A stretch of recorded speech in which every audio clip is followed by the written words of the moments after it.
चित्रकथा. चित्रे पहा. प्रत्येक चित्रात काय काय दिसते ते सांगा. गोष्ट ऐका व सांगा. दूरवरून आपली इंद्रायणी येत होती.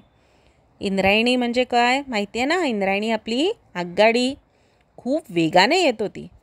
ती पुढच्या चित्रात पाहिलं तर काही मुलं तिकडे या रुळांवर खेळत होती. इंद्रायणीचे डब्यामधले सगळे जे प्रवासी होते ते पाहत होते आणि इंजिन ड्रायव्हर हॉर्न वाजवत होते. तरीही काही मुलांचं लक्ष नव्हतं. तिथून कोण बरं आलं? एक जनावर येत होतं. एक त्याच्यातला मुलगा त्या जनावराला वाचवायला गेला आणि पुढच्या चित्रात काय बरं झालं असेल? जोरात गाडी येत होती. पण नशिबाने या मुलांनी स्वतःचा जीव वाचवला, त्या पशूचा जीव वाचवला आणि अगदी सुखरूपपणे इंद्रायणी पुढे गेली.